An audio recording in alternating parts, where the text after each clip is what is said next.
middle children of history, man. No purpose or place. We have no Great War, no Great Depression. Our Great War is a spiritual war.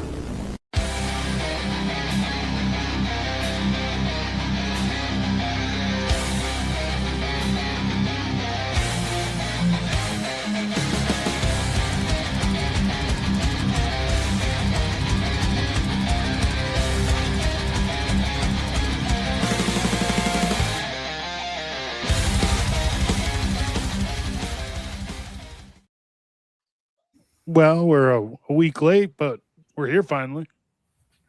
Look, just because your head was about to explode from a headache doesn't give you an excuse. I just love how that had to happen on this video with this subject. Yeah. Which people did not fail to point out multiple times. Thank you all.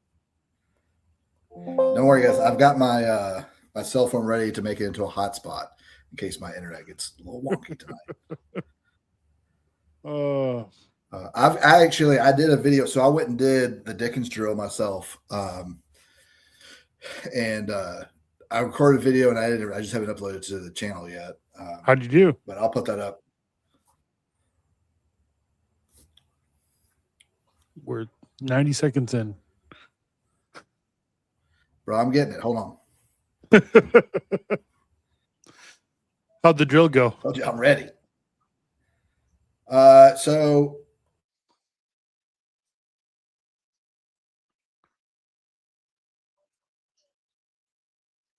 don't know if he's all right. So I mean, we're fine. I had like an hour and a half or so early in the morning the other day before some clients, and so I went out to my range, and I did it cold, and I did it honest. I did showed y'all like I didn't take a shot yet, and I did it. And when I first did it, I thought my red dot had veered a little bit because I went back to the 4 yards and did it, and I think I hit 5 of 10 cold, like first shots I did. Yeah. And I was like, man, maybe my red dot is off. I need to re-zero. I was like, let me do it again.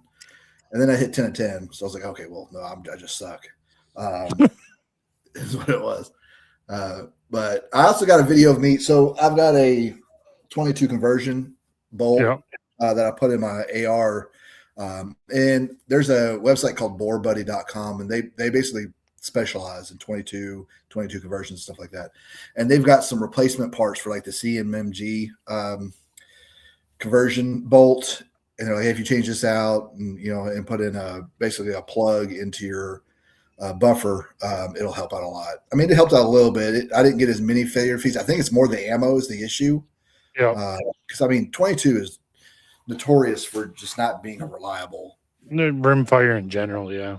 Now, if I bought some more expensive, better 22, it probably would have been ran great, like a sewing machine, but it did mostly okay. I still had some failure to feeds or failure to ejects anyway, but it wasn't nearly as bad. But I also think I was shooting too fast.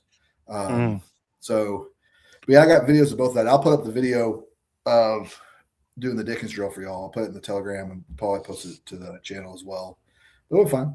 I got an attachment to put my GoPro on my helmet so y'all can see it better. Nice. But I've got to adjust it because you couldn't see the target for a minute, but it's so far out that eventually it came into frame. But I mostly y'all to see my presentation and everything and how I was shooting, but it went fine. I was also shooting some pretty weak ammo. I got some 115 grain 9mm for like 20 cents a round.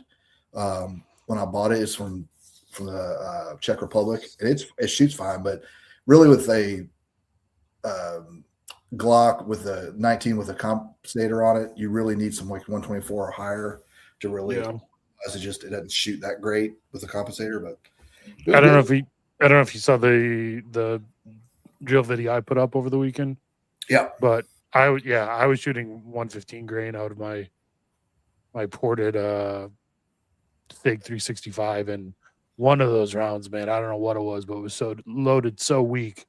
And I think you could hear in the video, it's just like a pop, and you could, I felt it that it could not rack that slide back at all. Really? So, it wasn't a squib or anything?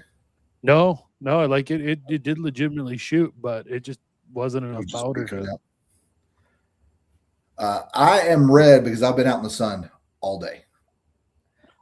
We had a charity event for a local Catholic school that we help support through my work. So I've been out helping with that all day, and I just got in the door like 15 minutes ago. So hopped on here. I know we hadn't had a show in the week, so I wanted to be able to get on tonight because I don't want y'all to go another week without a show. But yeah, that's so. If you see me looking like a lobster, that's what this is about. I would love to see a video of someone doing the Dickens drill with the P-38. That would be amazing. I mean, you could. I'd be reticent to do anything that's like a 2.5-inch barrel, right? Yeah. Like snub nose, or maybe like a 1.5-inch barrel, like a snub nose, because you're not, man. That's a whole lot of margin for error. It is on that kind of distance. You really need something with at least a 3-inch barrel, at least.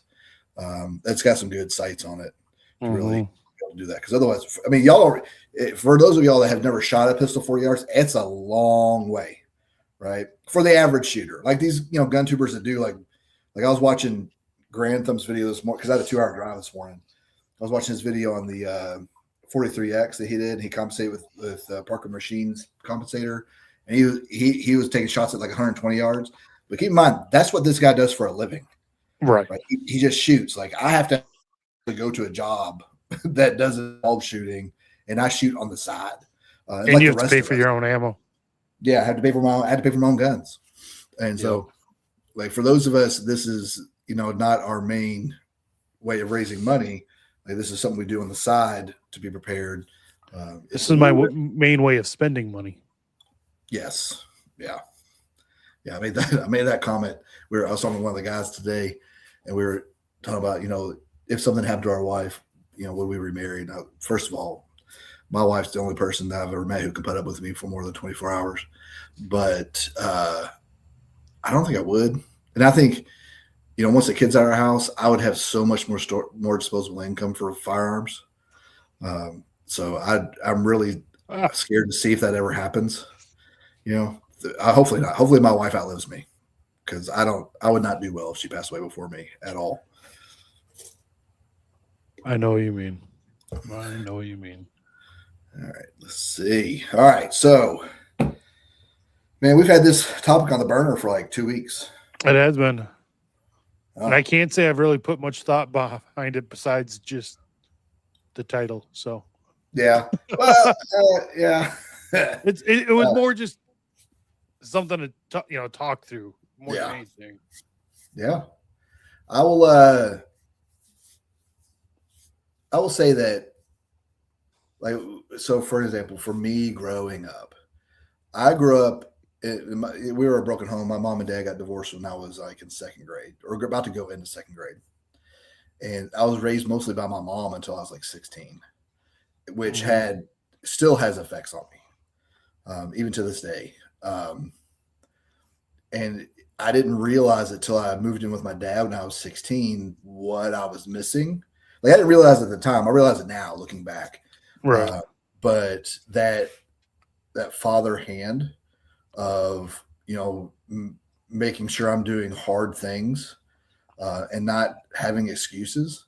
So I look back on, like, man, I was a horrible kid growing up. I was super effeminate. I was, addicted to video games. And this was like, we didn't have like Modern Warfare 2 growing up. I had Nintendo, like 8-bit Nintendo.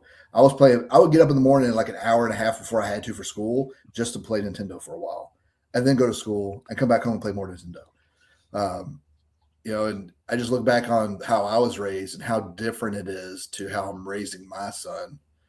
And I think I was excited when you brought this topic up, because we are living in such a different time where we have so much more temptation to give our kids just the easy route. And those of us that don't want to take that path, it is very difficult, because your kids are around other kids all the time that do take that easy path all the time. And you're having to raise them in a different way. And they don't understand why, right? Which is like, I didn't understand why growing up with being raised by my mom and how different it was with my dad when I decided to go live with my dad. And I only lived with my dad for like 2 years. And then I turned 18 and I didn't have a job. So my dad kicked me out. I was like, that doesn't make any sense. I don't have a job. I'm like, why are you kicking me out? But that made me get a job, and it made me learn how to depend on myself and take care of myself. And that was the best thing ever. In fact, my relationship with my dad got so much better after he kicked me out. And I just realized like what I was doing wrong. And it took a while, even getting into the Marines, to really shape how I needed to be as a man. But just looking back on it, man, and how much of a diversion from that path I'm doing with my son, because I've got one boy. I've got one boy, and I've got mostly girls. And we'll get into that in a minute, like how that dichotomy works between raising boys and girls, because it's completely different. It is. I treat my son way differently than I treat my girls. And I'm harder on him than I am on my girls in a different way. Like I'm hard on my girls too, but in a much different way. But so that's why I was excited when you brought this up, so we could talk about it.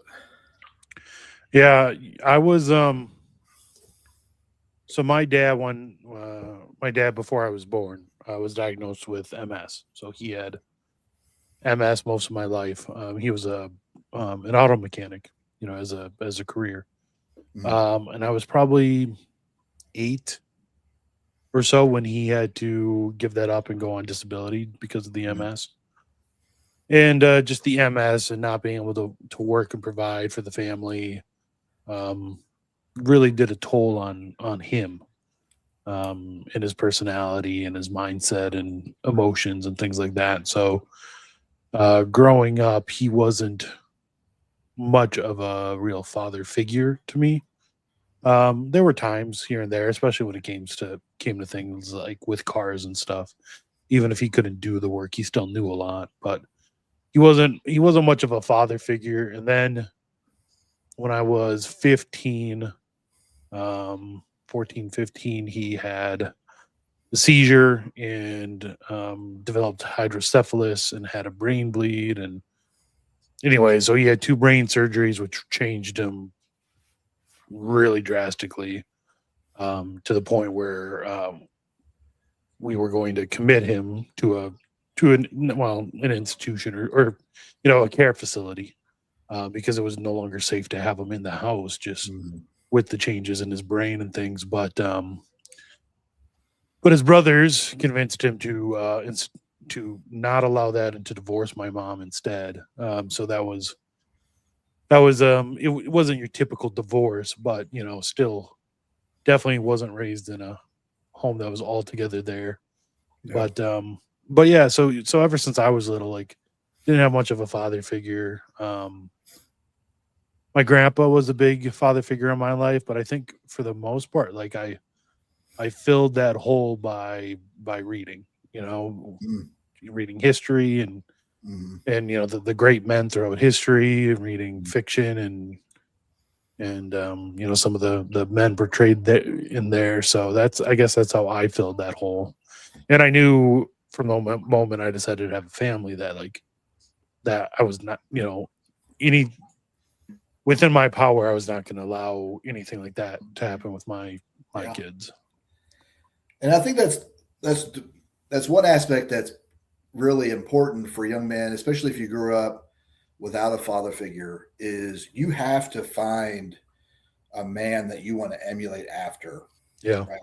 And for like you, it was reading. For me, there was in it in reading as well, right? Like for we brought it up before, like the book Hatchet, right? Yeah. And that was very important to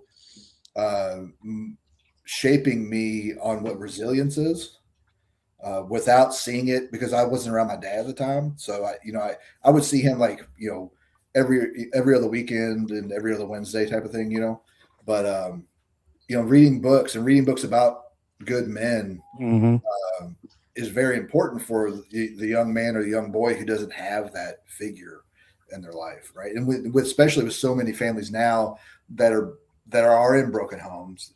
And I think we're seeing a shift as well right now, especially with the younger millennials and older Gen Zs, is That's why divorce isn't as quite the issue as much anymore among those generations because they're just choosing not to get married.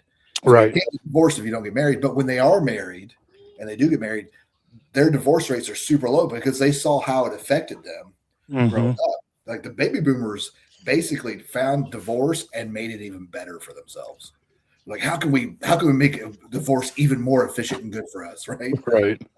And that's what they did. Like, that's why so many of the baby boomer generation are divorced on multiple marriages. Because they see it as like, well, things got a little hard, so we're going to quit this one. We'll try to find another one, see if it works a little better. But for so many young men who are growing up in a home where there isn't a father figure or there isn't even a good father figure, right? If you have a very soft dad, then that's almost worse than not having one at all because he's emulating wrong characteristics to you because there's no virtue there hardly at all. He might have one or two good virtues, and then the rest of it is just about self-pleasure, where there's, just doing the easy stuff, always seeking after constant distractions through movies and music and, vacations and whatever. But, for those of us who did grow up in that time where we didn't have those, finding good books. So, how to say this? When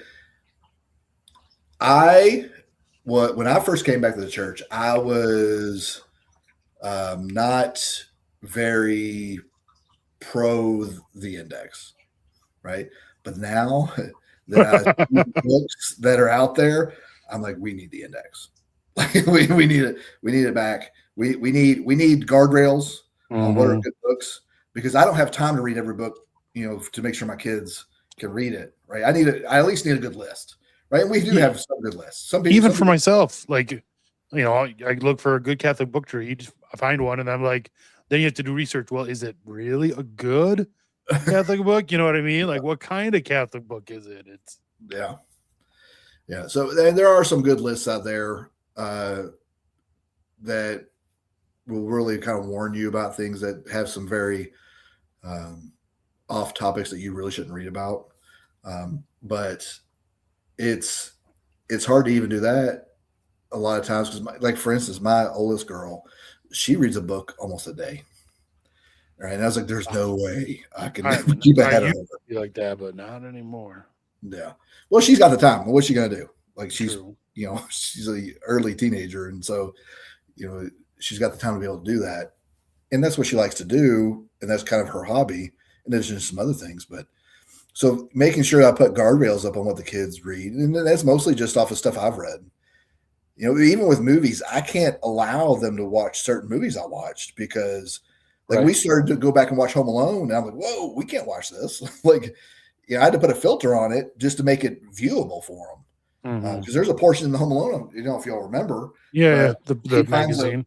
A women's brassiere and a magazine in his brother's room. Like, yep. No, you can't watch this. In addition to the, other issues of language, So, yeah, I think, like I said, finding good books to emulate good men, for even if you are trying to be a good role model of your son and exemplify the virtues you want him to have, it's still good to give him supplemental, like good books. Yeah. Good books that show the character of good men. Like one of them, Young King Arthur and the Knights of the Round Table. Phenomenal book for young men to read. And then like the Hatchet series, White Fang is good still. Other Side of the Mountain. Other Side of the Mountain. If y'all know any other ones, put them in the comments. If it's something I haven't read or I don't remember, put it down. Share the wealth. Help each other out. You ever read Ender's Game? I did not. I saw the movie. Does that count? The movie sucked. So it wasn't anything like the book? No, not really. It was one of my favorite growing up. And there's there's two sequel series to it, one from different directions, and one gets really like philosophical, and I don't think it's like bad to read, but I wouldn't have a a young kid read that, but the other is pretty good. Yeah. Thinking of having Maddie start to read that. You want to hear a funny question I got asked yesterday What's that? by Maddie? So we were listening to some saint stories on the Hollow app. I know everyone. I know, but they do have good stories, saint stories for kids, and the kids like them. So we were listening to stories about Saint Joseph. Okay. And they were talking about telling how Saint Joseph was surprised when Mary was pregnant. And Maddie asked, why was he surprised? And I go, well, she was a virgin, so she couldn't be pregnant. And he goes, why couldn't she be pregnant if she was a virgin? I'm like, oh no. I'm like, can you come back, ask me that in about 6 more years? Mm-hmm. That was interesting. My oldest started reading Marley and Me. Okay. And I might have brought this up before, but thankfully, we've inculcated in her a sense of piety. So when she starts reading something, she's like, I don't know if I should be reading this. She'll bring it to me. Yeah. And she did. And she let me read like what she had issues with. And I read it, and it was talking about like she was getting in very risque lingerie and I was like, nope, we're done. We're not reading this. Right. And I was like, man, that's even Marley and Me. Like she can't read like the 1990s version of Old Yeller. You know, I was gonna say the only thing I know about that story is that the dog dies. Mm-hmm. Oh, spoiler alert! Everyone. Yeah, spoiler alert. The dog dies. Sorry, guys. Also, at the end of Titanic, the ship sinks. I don't know if y'all knew that, but are you sure it wasn't the Olympia? I don't know. I do know that like 7 of the 11 that were against the Fed were on the Titanic when it, or whatever it was that sank. I do know that. Yeah. It's crazy how that works. What other? So I saw a star comment. I want to comment on this real quick. Okay. All right. So it depends. Right. I know this isn't a question, but I'm going to answer it like it is a question. If they're young and they're like 25 and they've got 1 kid, yeah, maybe. Yeah. But I think if your wife is 40 and she's got 3 or 4 kids by you, she should not, especially today. Unless she absolutely knows the man, like if he's been a friend of the family for years and he's a widower as well, then maybe. But my issue with and I've had this discussion with my wife, and she really is the one who brought it to me and like really vocalized it to me was any man who wants a woman who's after her 40s and who has kids is not interested in her. He's interested in the children. And keep in mind, by statistics, the amount of sexual abuse among children is the highest among step parents. Like 800% more or something like that. Yeah, it's like it's orders of magnitude higher than like a school teacher or a friend of the family. Right? It's way higher. Right? So now the other side for men, if something happened, my wife would I remarry? Well, probably not, because again, nobody can stand me. But 2 is the only reason I would is for my daughters, because I can't teach my daughters how to be a woman. I am incapable of being able to do that. Right? Only a woman can teach my daughters how to be women. But I think for men have that option to hire like an au pair, nanny, whatever you want to call it. Yeah. So a woman to step in and raise the children while he's at work. Absolutely. But she's got to be like 60 years old and she's got like really good cooking skills, like if she can make tamales, she's got to be like Miss Poppins, Mrs. Poppins, except older. Yes, exactly. Mrs. Doubtfire, except not a man in a mask. Yeah, absolutely. Song of Roland is really good. The Audible book is equally as good. If you find it on, it's on audiobooks and Audible. The Song of Roland's great. All right, so another thing, I was re-listening to the Father Ripperger book, interview, or this talk on how to raise a man. Such a good one, man. If y'all haven't listened to that, I should have done that in preparation for this. It's about 70 minutes long, but it's absolutely worth listening to.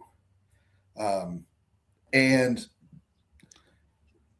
he was going through like Adam and Eve and what were the 5 sins of Adam. And the biggest one was effeminacy. And there was like different types of effeminacy. And I was thinking about that. And he could bring up examples like, of how like young men exhibited in like one way he brought up how to tell if your son or a young man is effeminate is if he has something that gives him pleasure, like, a cell phone or a computer or a toy or whatever, and you take it away from him, does he lose his mind? Yeah, we all know what I mean by lose his mind. Yeah. They throw a fit or whatever. And then that tells you like they're disorderly attached to pleasure and not willing to do what's right, which is the definition of effeminacy, by the way. But so I was thinking that with my son, and that is the biggest issue I have with my son is he's not attached to anything. Really? Like I can't taking stuff away from him does nothing. He just doesn't care at all. That's so foreign to me because if I was growing up, like going back to my earlier example, if someone took my Nintendo away, I was losing my mind. Right? Like, what do you mean you're taking it? Get all crazy on it. But like my son does not care. And I don't know if that's like he's just not materialist. I don't know if that's he's much more virtuous in that capability of willing to give up something that gives him pleasure, or I don't know. So like I've had to figure out other things. Or he knows it drives you crazy and he loves that. My son is a ball of joy. Like he wakes up at 5:30 in the morning, ready to conquer the world. He's in a great mood as soon as he wakes up. And he's 9 years old, so it's not like he's 3, but right. He brings so much joy to the house. But I was like, man, what do I do? Like, how do I punish this kid? To take things away because I don't like. He's kind of after the point where I don't want to like spank him anymore. Right. He's getting really too old for that. So I've gotten into like doing like, physical training with him basically. Like, hey, do push-ups till I tell you to stop. And then he starts getting tired. All right, and I'll do air squats till I tell you to stop. And I'll keep doing that until he's like obviously very visually tired. And then I'll stop. All right, what'd you do wrong? Right. And then that's worked a little bit better. But I'm like, man, like that doesn't work for my kid, obviously. Either he's like heroic, he's got the heroic virtues already at 9 years old, or that's just not something that gets to him. Yeah. So I'm like, well, how else do I do this? What else do I do to figure this out for him? But what other way is there to do squats? I don't understand. Is there a different way? He's talked about wanting to join the Marines. I don't know if I'm okay with that. Right now, it would not be. Right. Who knows what it'll be in 9 more years? He does. So Father Ripperger gets into young men need hard work. Right? They need physically hard work. They need to get off technology because technology, although not bad in and of itself, it does give us pleasure in using it. So getting them off the constant mind distractions of always listening to music, or like my issues, like I listen to podcasts all the time, which I recognize in myself. That's probably an effeminacy issue of effeminacy I have, where I'm always listening to something. But they need hard work, and they need to do things that make them sweat, things that are physically hard, in order to kind of quell that, which we see in the ascetics, where they would fast and especially in the monasteries, they would, especially in the Benedictine monasteries, hard work was part of their charism, Yeah. is part of their order in what they do, because it helps a man to rightly order his desires and rightly order his priorities. Joy improvement, right? Hey, if we don't bring up Nietzsche at least twice, like we can't. Where to go? I lost it. If we don't bring up Nietzsche at least twice, we can't summon Majorian. Does that count as once or twice? Since you had to repeat yourself. It's like Beetlejuice. You can't do it again. His Sherman hands. Look, y'all aren't going to drive a wedge between me and Chris Rock. He may not like me. He may block me. But I'm not going to talk bad about him. It's just not going to happen. He needs to man up. All right. Let's see. Cardio. Man, everyone needs cardio. I know I do. I was reading an article the other day. 100 years ago, the average person walked more than 10 miles a day throughout the day. Like, no wonder we're so fat. And the food is not great either, but we have such high calorie density foods that you have basically on demand all the time. And we don't do any type of cardiovascular exercise on a daily basis because we're made for walking. That's like how our bodies are structured for long walks. It's just, some cultures got really tired of walking slow, so they started doing marathons and running everywhere. But cardio is great for you. I've had to do it. My sciatic has been kicking up the last 2 weeks. And when I'm walking, if I walk more than like 30 minutes, my shin goes numb. It's super weird, by the way. And that's never happened before. Just have someone kick it. That'll fix that. Yeah. I don't know if you ever did this. When you were growing up, did you ride BMX bikes or like bikes a lot when you were young? Bikes, not BMX bikes, but when I was growing up, we had these pedals on our bikes called bear claws, and they were just really aggressive tread, metal spikes. Yeah. Right? If you ever ramped your bike off of a makeshift ramp that was like a 2x4 and like 3 bricks, and you slipped off and hit your shin on one of those, man, you went through another world of pain at that point. I had the times when where like I'd have to like slam on the brakes and my foot would slip off the pedal, but it would go up the back of your leg and like take chunks out of your leg as it went up the back. Mm-hmm. Yeah. So when I was in the Marines, I used to run 5 miles a day. And like once you get used to running, it's not bad, but it's like it's getting to the point where you get used to running that sucks.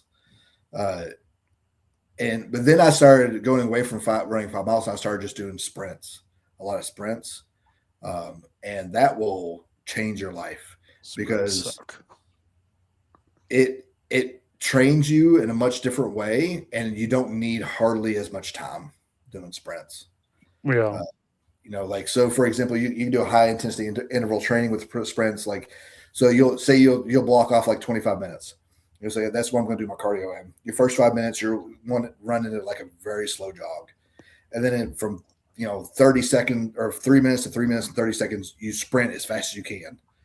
And then you jog for 30 seconds. And then you sprint for 45 seconds as fast as you can. Then you jog for 45 seconds.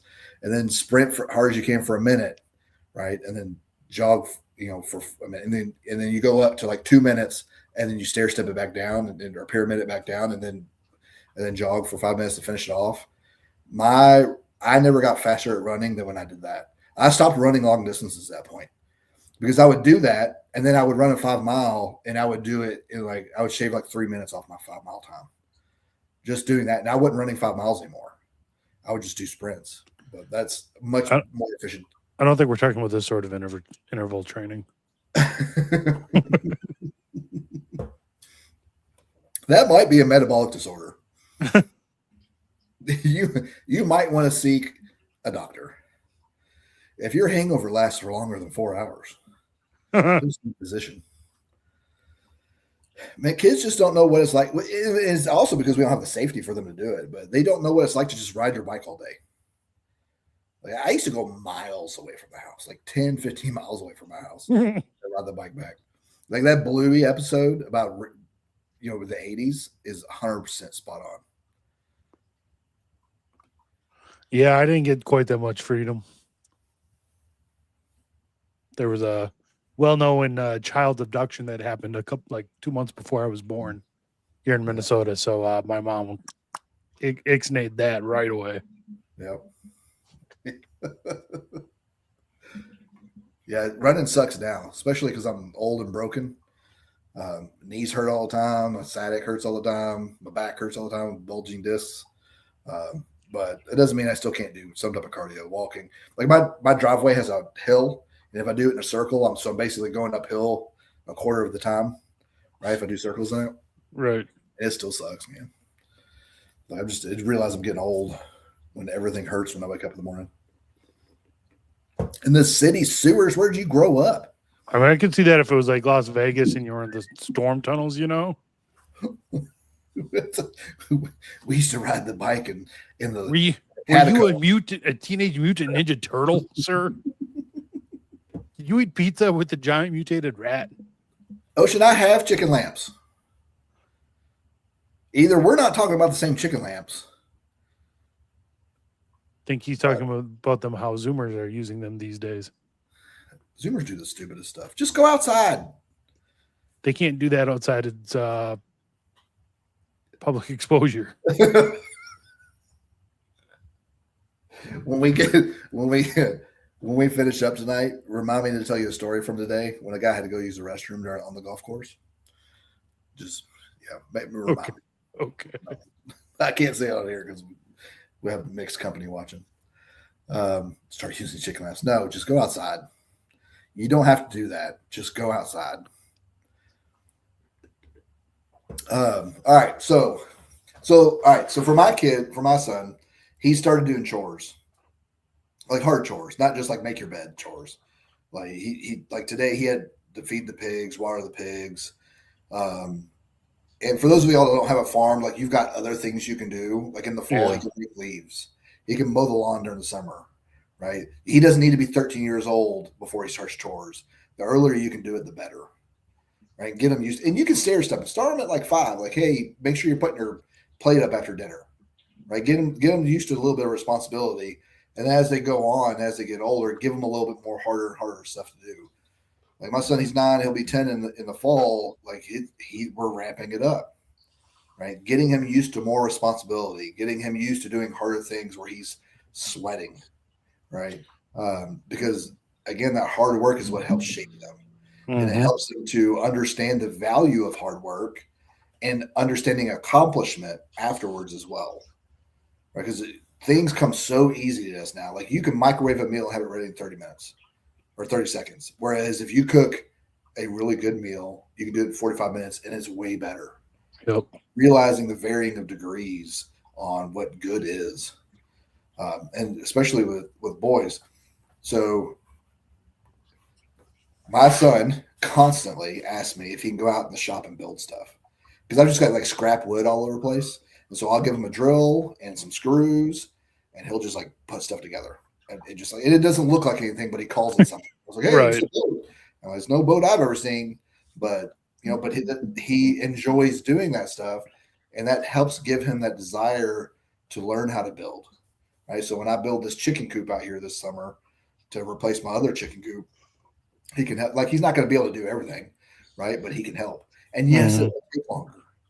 And yes, it will probably annoy me because I'm having to have this little boy help me with this, but it will help him so much, right? What was it? I was fixing our zero turn. I had to put new blades on it, and he wanted if he could help us. Yeah, come on. And just little things like, hey, hand me this tool. I need this tool. Bring it over here, and getting him to understand what tools are, like what the names are. Right? I had to explain to him what a crescent wrench is. I'm like, hey, it's a metal tool with a little spiral thing in it. Right? He's like, oh, okay. He knows what that is. He's like, oh, I know what the spirally thing is. But just getting them involved and doing stuff around the house. If you're doing repairs to the house, whatever it is, get them involved so they realize what they should be doing, right? What they need to know how to do. I got to turn this fan on. It's getting hot in here. God, man, it was 35 degrees and snowing on our way to Mass yesterday. It's like 75 today, and it's just humid. Yes, they don't have to lift weights yet, but you can get them doing body weight exercises, right? I wouldn't teach a 9-year-old how to deadlift, right? Because he's not properly formed yet. He doesn't have the bone structure yet to really do it. Yeah, exactly. They need to be through at least starting puberty. Yeah, but he can do body weight stuff, right? And or he could just do athletics of some type, baseball, basketball, running, jumping on the trampoline, whatever. Right, that all requires some type of athletics, and so where do you lie on when we start encouraging our kids to fast? Ooh, well, I know what the church says. I don't care what the church says. I wonder. I think what 14, right? Yeah, the church says 14. So Maddie was 7 this year for Lent. And I wanted to get him kind of just started on like the idea of penance. So we had him choose something to give up. And he gave up I'm sure I told everyone back during Lent, but he gave up Minecraft. He likes playing Minecraft. It's like his favorite pastime. He gave that up. And I told him beforehand, I'm like, don't give up something that's going to be super hard. Specifically thinking, don't give up Minecraft. You're not going to do it. It's going to make everyone's life miserable. You're going to be miserable. Nope, he gave it up. Didn't have a problem with it at all. I was so surprised. Just unbelievably surprised.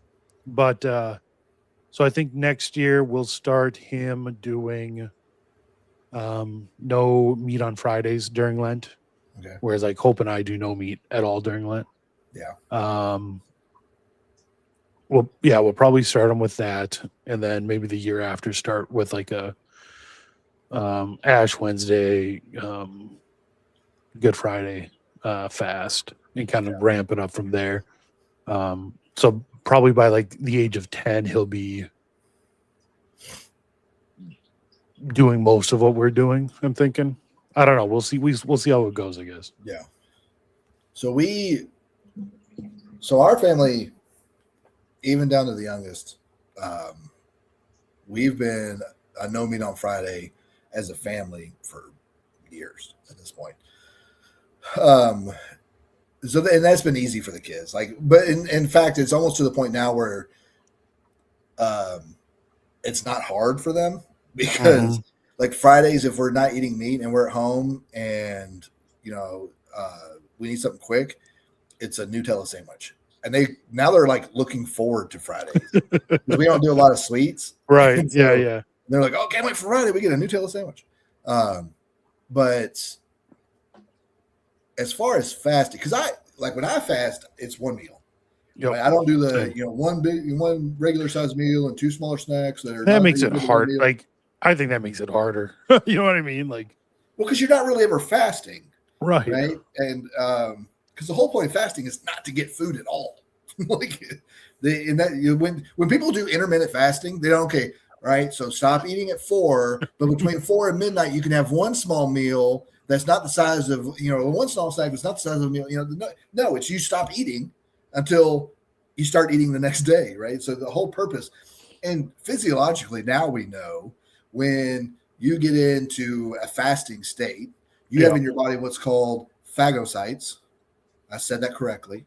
And they are basically cells in your body that go around and eat improperly performing cells or dead cells, right? And so when they do that, they're basically regenerating your body into its optimum performance when you're doing that.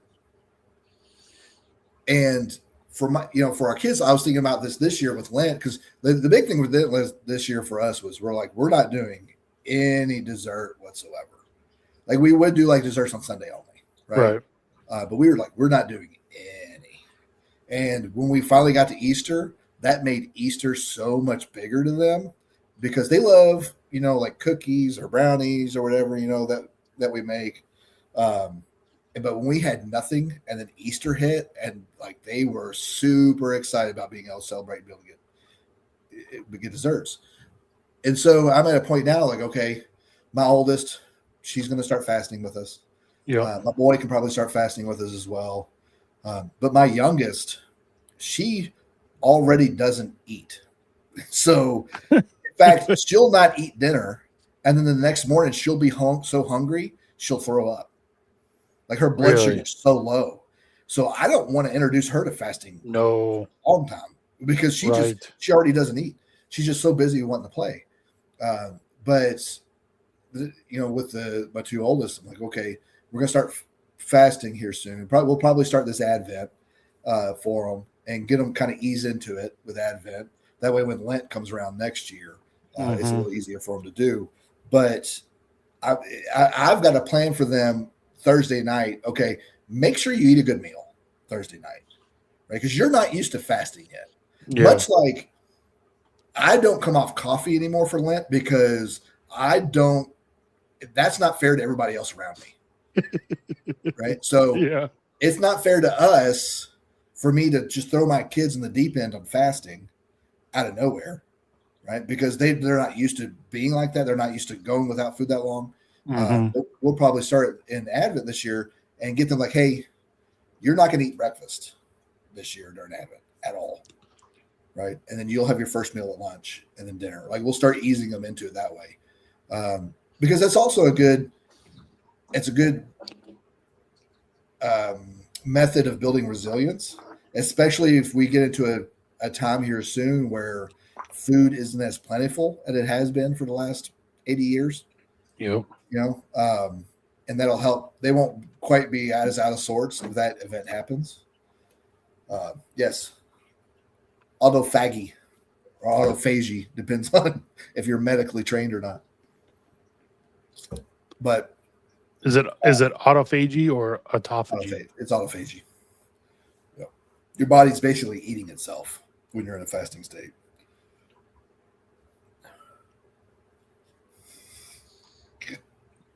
You watch Majorian way too much. Yeah. Way too much. Yeah.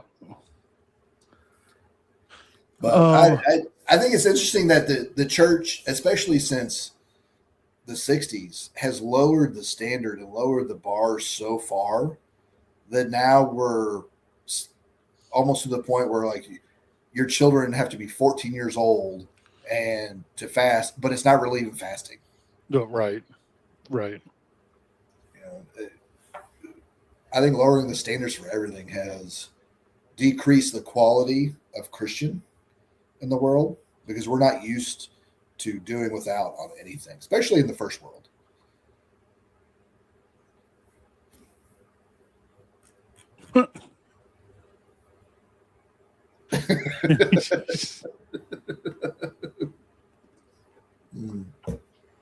Yeah. They did start at 7. Yeah. Like, how much hardcore were those kids than we have now, than we are now? Well, I mean, I know growing up, like, now it wasn't the old rules, but like, I don't remember a time eating meat on Fridays during Lent. Yeah. I don't remember a time not fasting on Ash Wednesday or Good Friday. See, it was different. Like we just abstained. We never fasted growing up. And, I grew up in, a fairly Catholic town. Right? And very populated by a lot of German Catholics. In fact, Fridays throughout the year, we always went to we had a fish restaurant called Moby Dick we'd go to all the time. And it was right around the corner from our parish. Yeah. We used to go there all the time. And we actually went there throughout the week too, because we liked it so much.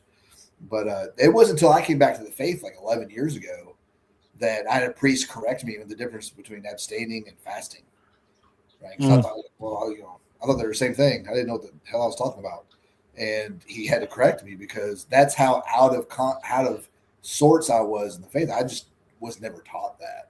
Like I knew what fasting was, but not in the Right. context of the faith. I thought it was like something different, right?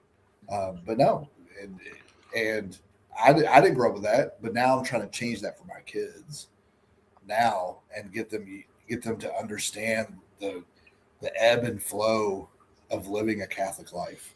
Mm-hmm. And I say this all the time. My kids, hopefully, are less broken than I am, and less broken than me and my wife are. And then hopefully their kids are even less broken than they are.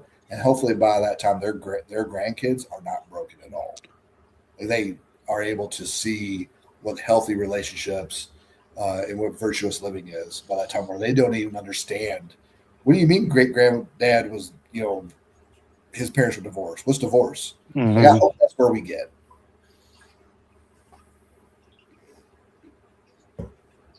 Yeah.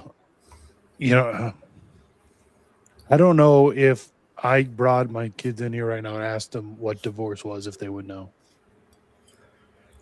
And that's a good thing. My kids would, because we have family members Right. go around that they see it from. But I remember when my oldest was young and we watched a movie and she didn't understand why the mommy and daddy don't live together. And I was like, you're 7 years old. How do I, educate you on what divorce is? Right.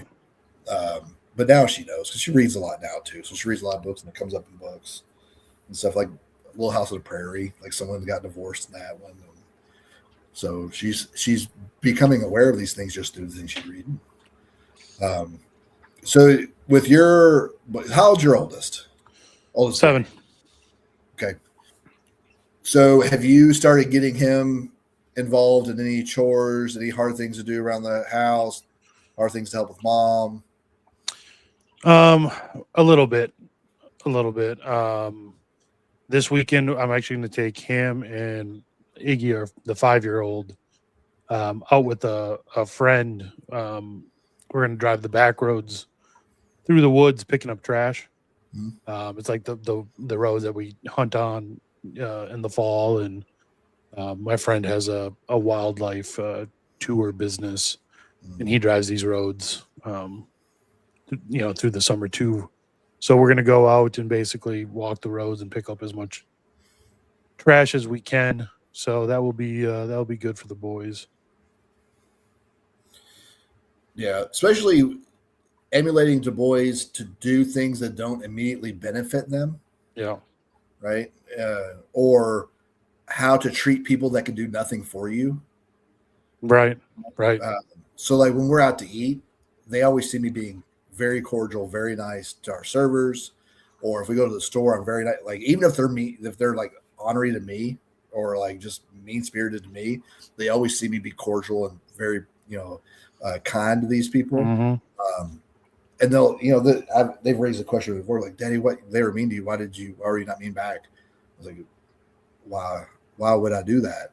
Right? How does that help by doing that? Right? This person, we don't know what kind of day they were having.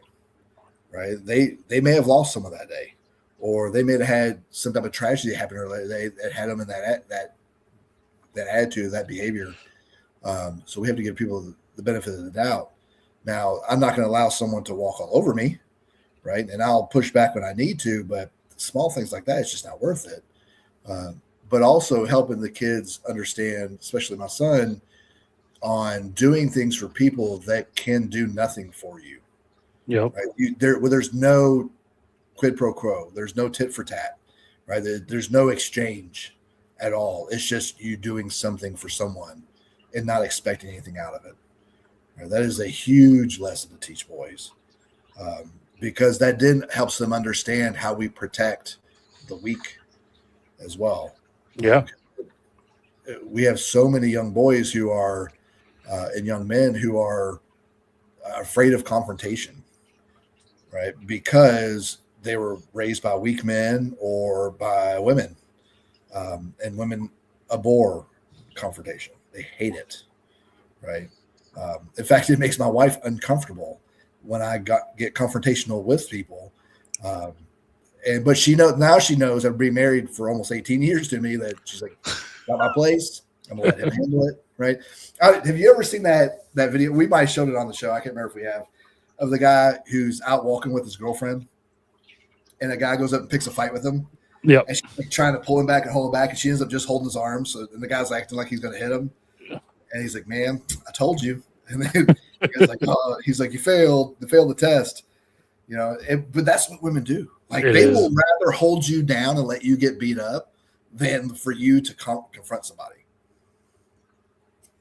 That's their need to be protected by the system, so they are never confrontational. Right? Which is why, like, no fault divorce and the welfare state has been horrible for families, because it exacerbates women's desire to never go against the grain. That way, they're always protected by the system. Mm-hmm.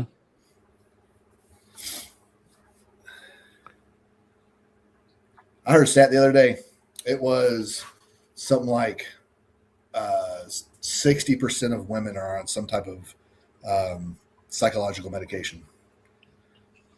That's a lot of women, but that also means 40% of women are walking around unmedicated, which I'm not sure.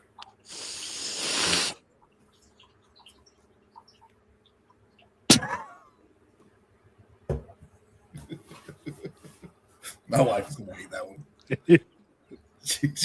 Oh man, Uh, there's 25 people watching this right now. really? That's it? Maybe they should be medicated.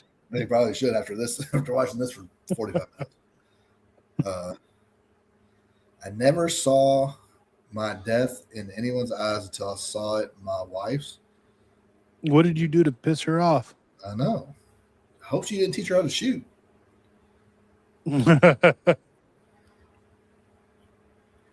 Yeah, I mean, like, if you like, I had nothing against, like, Cavazos is in a position where he needs to stop picking people he's interested in. He needs someone else to pick for him because he doesn't know how to pick. Right? His judgment is lacking. But that's, so let's get into that. That's a majority of men. It is. Most of you all, and I'm including myself in an earlier life before I met my wife, because that was just God's grace. Like, he was having mercy on me by introducing me to my wife. But I was horrible at picking women because I grew up in a broken home. So I thought love was yelling and berating somebody and then berating you, right? I didn't have a healthy example of love in my house. So I kept picking broken women who treated me like I saw my mom treat her boyfriends and my dad, right? A lot of us coming from those broken homes and coming from those broken situations and those horrible examples of marriage, we should not be picking the people we are interested in. We need somebody who has a marriage that we want to be like.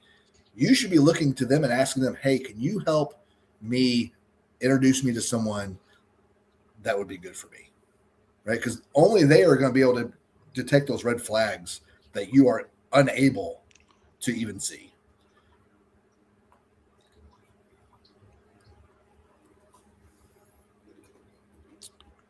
So what you're saying is someone needs to start up a Catholic matchmaking service. No. Charge people $500 for it. No, you need to go to your parish and have a family. No, and specifically, never do a matchmaking service online. That is a horrible idea.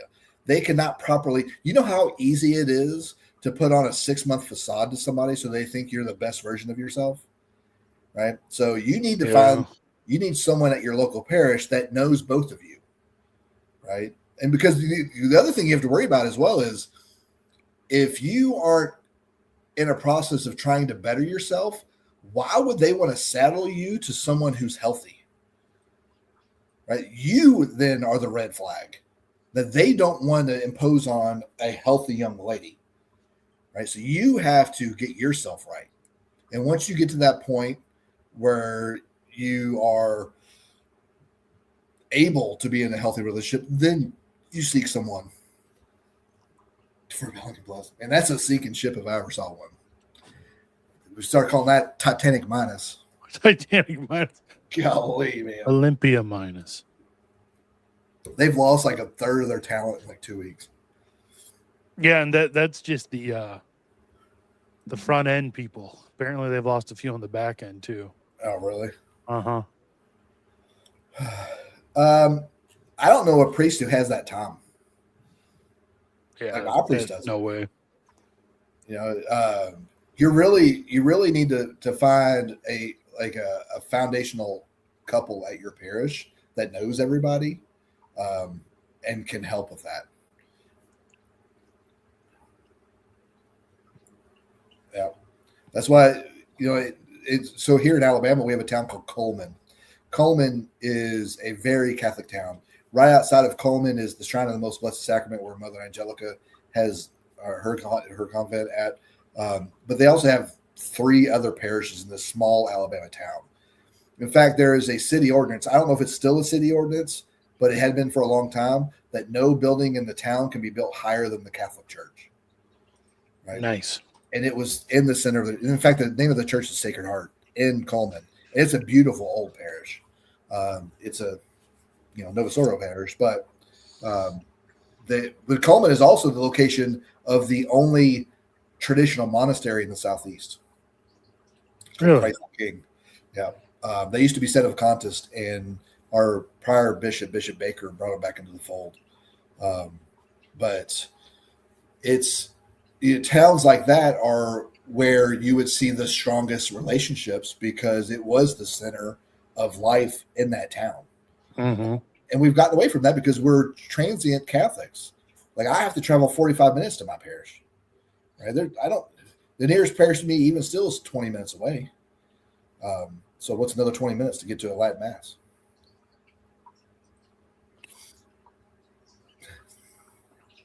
I did not meet my wife at church. Me neither. I met my wife on an old website called MySpace. I don't know if y'all remember that, but Tom was the good best old Tom. You had some sort of emo music playing in the background, didn't you? I know it. I did. In fact, I heard a guy going by today at the event I was at today, and he was playing Our Lady of Peace. Yeah. And I instantly recognized it. And he's older than I am. I was like, "Wow, how do you know this song?" First of all, but we're just reminiscing on like all the old emo songs we used to listen to.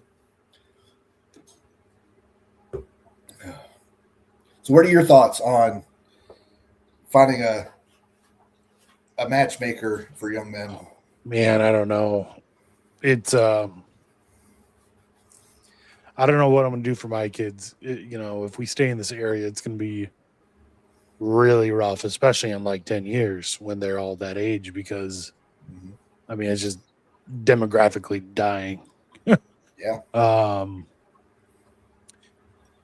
There are no other there are no other like kids their age really right now in the 2 local parishes. So like, I have no idea. Like, do you think those parishes have a chance of being around in 10 years?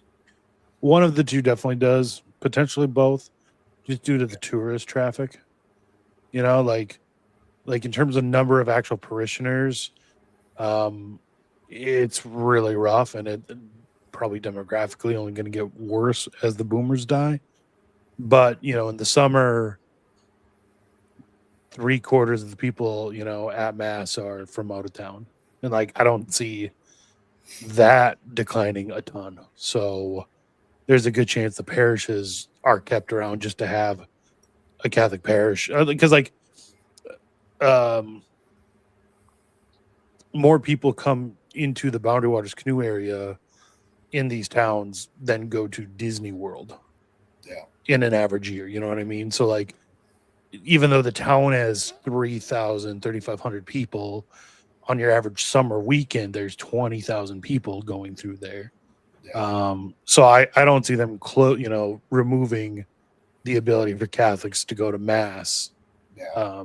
Just because the number of parishioners is low. do you think that's a situation where there is not really any good prospects for your children in the next 10 years? That's a situation where that might encourage you to move somewhere else?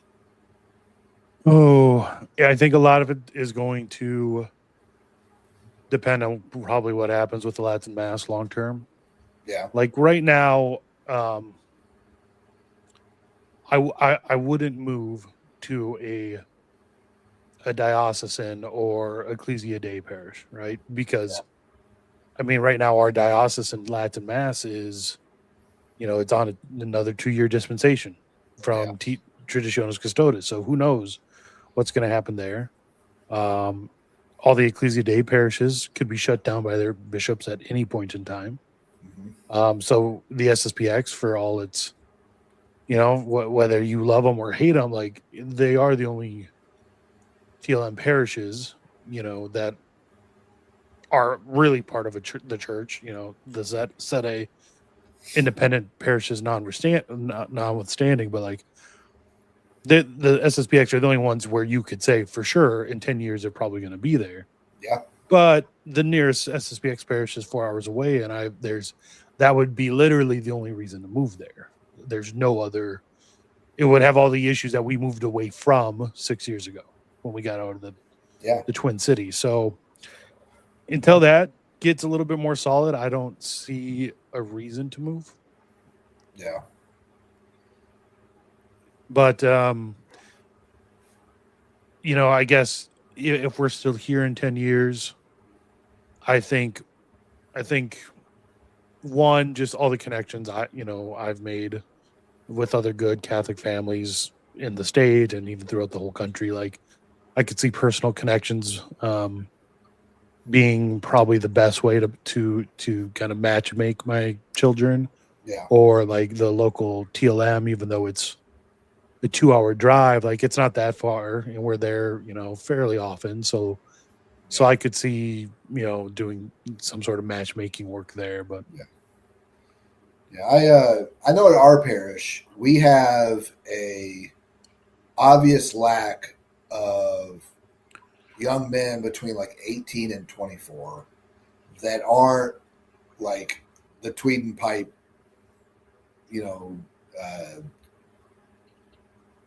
bifocal Catholics, right? Like they're all academia of some sort or whatever.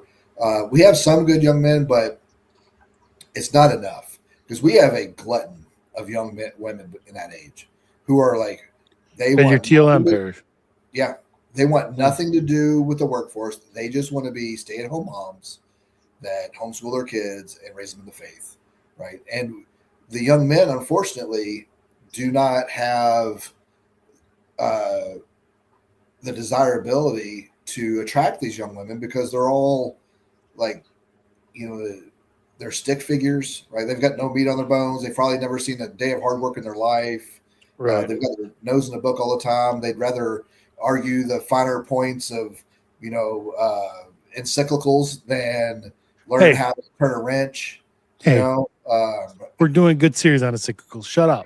That was a purposeful dig. I know. But I mean that they're much more interested in that aspect than doing anything that would help them become better men. Right? Mm-hmm. Especially today. I don't know if y'all had to try and hire anybody to do anything at your house, but if it's not more than $10,000, no worker wants to do it. Like you better learn how to do these things yourself. Like this weekend, I replaced a faucet. I repaired a faucet. I repaired our stove. And 3 days before that, I had to repair our lawnmower because you cannot get people to do it anymore because it's not a certain amount of money because they're so in high demand. They're not willing to even touch it. So you have to be willing to do these things on your own now as a man, like our parents did, because they had no one to pay to do it at the time.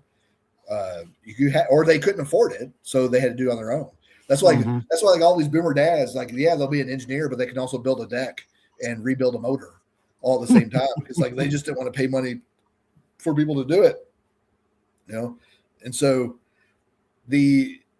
I've tossed around. Chris on the Telegram. I was like, hey, I need you to bring your sons over here to Birmingham, and I'm going to introduce them to some women here, and I'm going to send some of these women over you all over Texas to introduce them to your parish. Careful how you word stuff like that. Sounds a little bit like trafficking. Hey, if it gets them married, I mean, mission accomplished. But like, there needs to be like a city exchange program for trads. like real close to us is Atlanta. I'm like, hey, we got an FSSP parish over there. We got an SSPX parish over there. Like, put out like a flyer. Hey, y'all come to mass for us on a Sunday, and we'll take a bus of people over there, and we'll just like start intermingling communities. Right? It's not a bad idea. A bus, and let's put all the young kids on it.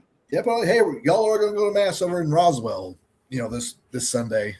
Go to the SSPX parish up there, meet some folks, and like start cross-pollinating these communities. Yeah, because it's, as Ocean was saying earlier, like between me and you and Anthony, and Pantile, all of our wives are converts, but I don't think that's a route for every young man. No, it can't be. Like, why start a marriage on rocky ground if you don't have to? Like, the hardest, my wife would tell you, like the hardest point in our marriage was not when I was being shot at daily in Afghanistan. It was not when I was running into fire, buildings on fire when I was a firefighter. It's when we weren't on the same footing when it came to the faith 10 years into our marriage. Like, that's when she like had doubts about if we were going to make it. And marriage is hard enough. You should not start it on hard mode by being of different faiths if you don't have to. Now, it's different if you're kind of like thinking about becoming Catholic, but you're already dating this girl, right? Or you're married already, and then like, hey, I'm thinking about going to become Catholic or thinking about converting, and like there's a struggle then. That's different. But like starting off and like the Catholic Church is the one true faith, that there's no salvation outside the church, and then you go seek a woman who's not Catholic, you're starting off on hard mode, and you don't need to. Find someone that is on your same level of belief, or at least fidelity towards the church, even if they can't, give you the definition of, any term. Like, I'm drawing a blank right now because I've had a long day, but like any facet of the faith, don't worry about that. As long as she's willing, as long as you're able to be a man and take lead, your wife will want to follow you. Yeah. And she'll want to go where you're going. I will say that in some cases, it might be easier if you're a trad or traditionally minded Catholic man to find and convert a serious Protestant woman than your average Novus Ordo Catholic woman. In some cases. I've put a lot of thought in that question, in that topic, because Tim Gordon brought that up initially, right? And so I've thought about it since then. I think the hinge point of that dynamic is you have to be a man that is living his faith, not just going to mass on Sundays, right, and reading the Vulgate, right? That's not enough. Like, you have to have a deep prayer life. You have to be constantly denying yourself, and you've also got to be willing to tell your girlfriend no. Like, how much violence are we going to have to go through in the United States because men aren't willing to tell women no? Oh, so much. And so I don't disagree. I think it would be easier, unless you're going, unless like you have a unicorn Novus Ordo around, right? Then target that dynamic, that demographic. But if you don't have that, and all you have is Latin Mass is a bunch of Presbyterians, like, go that route. But you have to be walking the walk. You cannot just be a intellectual Catholic only, and you're still watching pornography and and playing video games 12 hours a day on the weekends. Like that ain't good, brother. You're not even a man yet yourself, and you want a woman to submit to you. Right? You got to be a man first. You got to deny yourself the things that you think you want.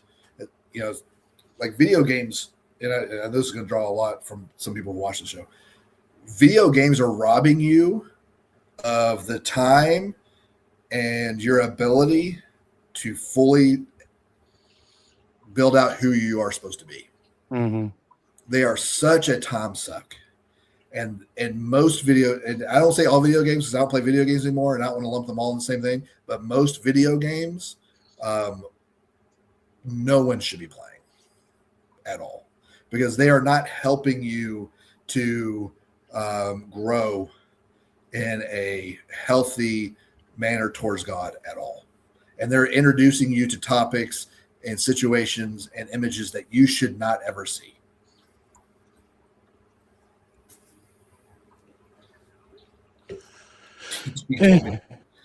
What? There's the man. I would say Tim Gordon is not someone that anyone should be looking up to as a role model. Dude's smart. Do not get me wrong. And he knows a lot. And he absolutely loves his wife. I do not doubt that whatsoever. But the way he treats some people belies some underlying issues that he's never dealt with. The types of people he surrounds himself with also shows a blind spot on certain types of behaviors.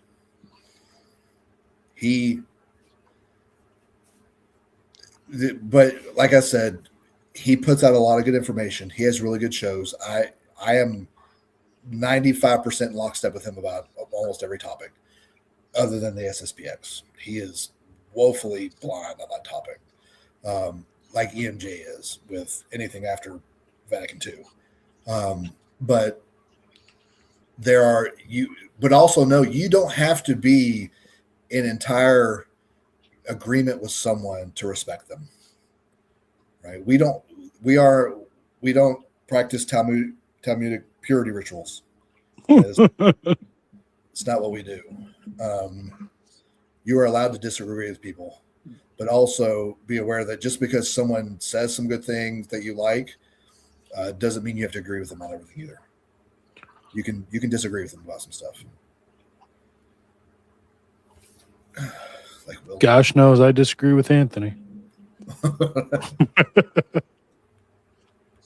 I gotta say though, last week your all's two shows was probably the best two shows y'all have ever done. And I hate saying that about other Anthony. people have people have said that too. It was probably Yeah, I think we're gonna get Josh and Daniel on again to do maybe. Oh, they've got their show tonight, don't they? Yeah, I think so. I'm gonna have to watch it tomorrow. Yeah, I'll watch it tomorrow at the gym.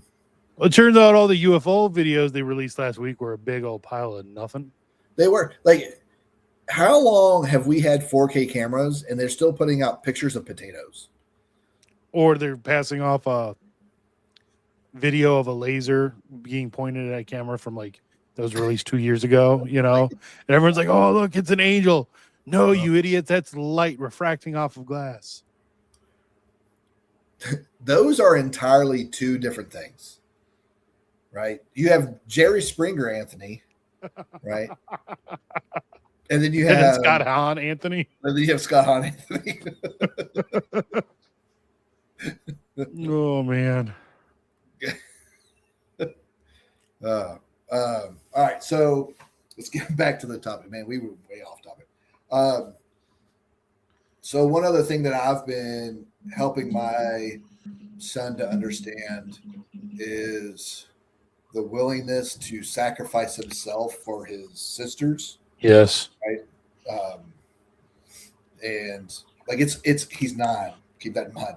So it's hard for him to see anything outside of his own selfish desires right now. Yes. It's going to require some time. but I put him in positions. Like the other night, I was wrestling with the kids, and I was purposely going after his sisters to get him to try and protect them. Right. Eventually, he caught on, but then at the beginning, it was all about save myself. Right. Because like the game was like I'm wrestling with him, and when I get him, I just tickle him until like Right. came and got me off of him. Then I go after them. And so I kept doing that until he figured out like his job is to protect it. So eventually he figured it out and he kept doing it, right? But then I would go after him and the girls would like scatter. Like this save themselves. That's a chance. Go. Except for one of my daughters. She that's a whole other story. But she likes to jump on my back and like try and grab me and like pull me down, but she weighs like 40 pounds, so she can't do anything. Right. And, but yeah, like they would just scatter. And so eventually he figured it out. So I'm continually going to be putting him in position, just playing, right? So because that's how boys learn. They learn through playing first. Yes. Roughhousing, wrestling, all and that. So getting him in positions like that where he understands that. Mm-hmm. You know, and so eventually he'll get to that point where it's just second nature. Do you remember that story a couple of years ago of that little boy who saved his daughter? Yeah. From the Blonde kid with the. Yep, I know exactly. Yeah, like it had a big chunk taken out of his face and everything. Right? Yep. And the quote they had from that kid when they asked him why he did that, and it's not verbatim. Keep that in mind. Like you can go find it somewhere, but it boiled down to was, I was willing to die to save my sister. And this boy's like 7 years old. Right? That dad is doing something right. Right? If he does nothing else right, he's done that right. And that's the attitude we should be instilling in all of our sons, is be willing to sacrifice yourself to protect someone else. He said, if anyone has to die, it should be me. I am the big brother. Exactly. Yep. And that, I was telling the story to my kids, last year, I think. And they always want me, like when you tell kids a funny story, they always want you to retell it all the time. When I was young, I was probably 5 or 6. And remember, like I grew up poor white trash. So we were in my backyard. My backyard at our house, behind it was an alley. And then on the other side of the alley was the backyards of other houses, right? So the alley was behind the backyards. But we used to play in the alley all the time. And down the alley from us a little bit was another house, and it was just a house full of degenerates, basically. Yeah. People partied all the time. Remember, this is in the 80s, so like there's just out drinking all night, whatever, and having parties in the backyard. But they used to have this pit bull that was on a chain. And I remember we were out playing in the backyard and went into the alley, and I'm 5 or 6 years old, and my brother was like 2 or 3, but he was still in diapers, right, at the time. So I might have been a little younger, but I remember my brother being in diapers. And we were playing down the alley, and this house was having a party in the middle of a Saturday, and their dog on the chain was like barking at us, like stretching the chain, right, trying to get to me and my brother. And we weren't really thinking about it because we used to walk by the house all the time, and the dog did that all the time.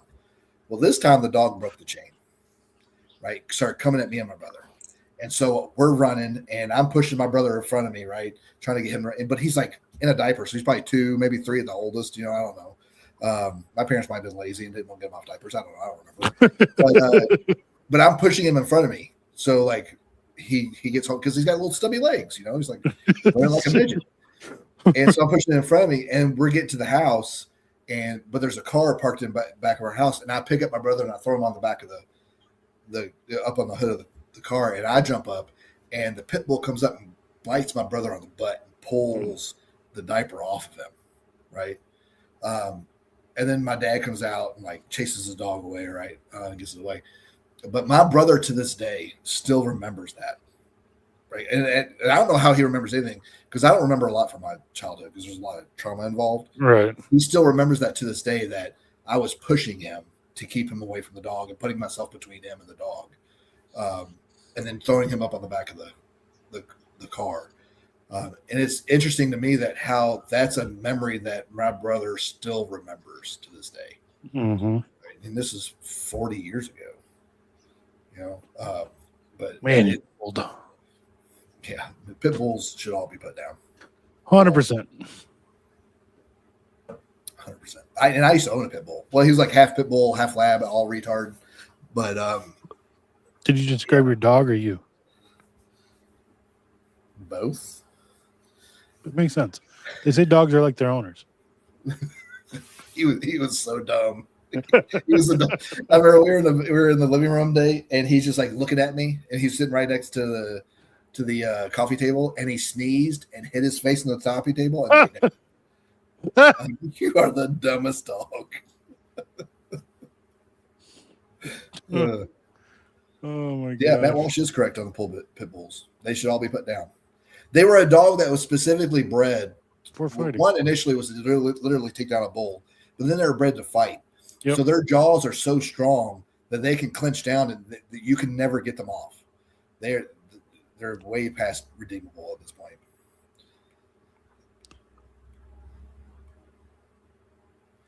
I wonder. Never mind. Teach boys not to complain. Do you think? What if we negotiated concessions from the Chinese if we sent them all of our pit bulls? Like as a food source? Yeah, food source. What would we get in return?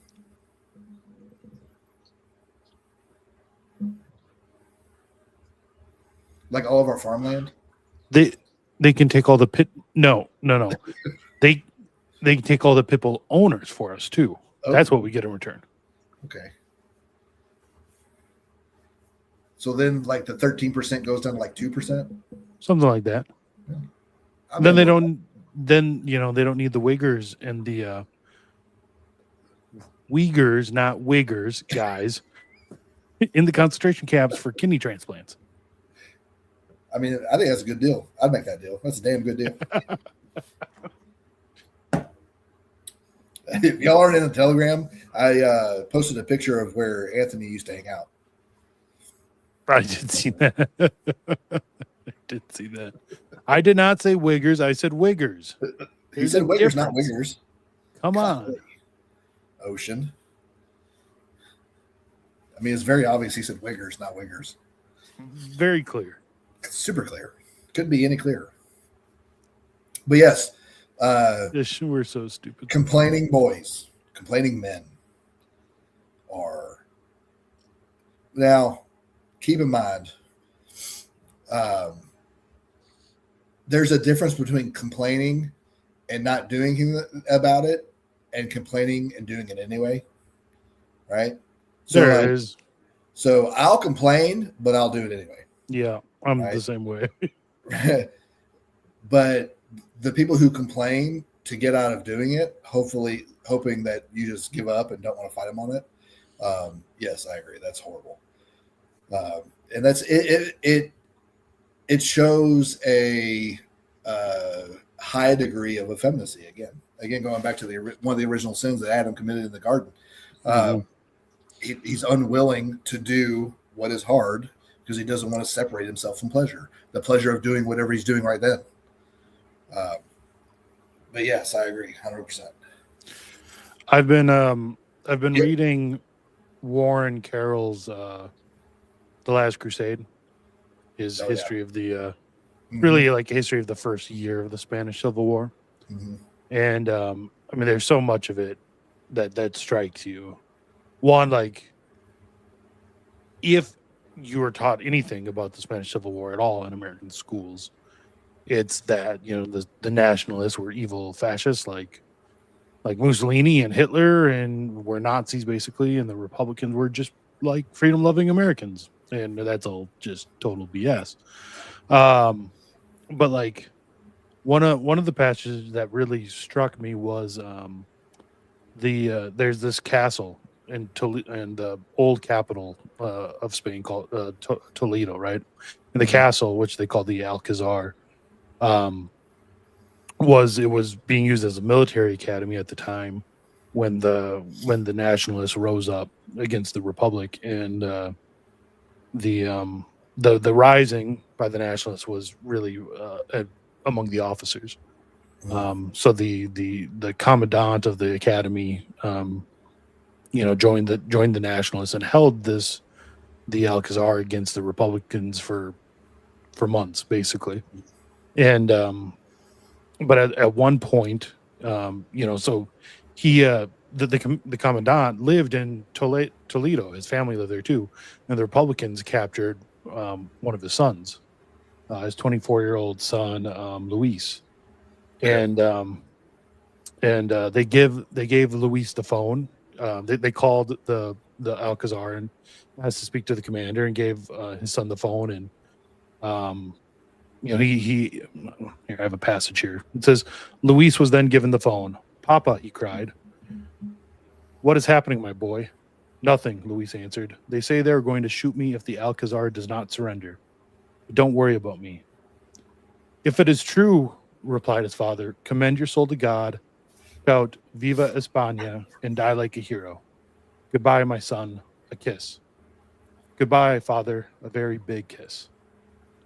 Like just the son didn't beg his father to surrender to save his life.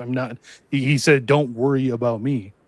And then his father basically tells him, like, in a lot less words, but like, I can't surrender. Like if you're going to die, give your soul to God and be brave. And then they just said goodbye. And like, you can tell that boy, well, he wasn't a boy, he was 24. Like, how he had to have been raised his whole life, for that moment. And to think how terrible it was for his father is just, I don't know if I could do that. So do you think that he's never seen his dad obviously give his life yet, right? Right. So he put himself in the position as like, what would my dad do? Right. So living the whole life of seeing how his dad acted, how his dad behaved, how his dad responded to things. And the first thing I thought of, if my dad was in this position, what would he do? Yeah. Right. And that's what he did. Right. Even though he's never seen his dad do that, because obviously he wouldn't be talking to his dad. But, I think that is the biggest thing we can do to raise good young men is be who you want them to be. Right. If you don't want your son being soft and effeminate, don't be soft and effeminate. Like, be that idol for him to follow.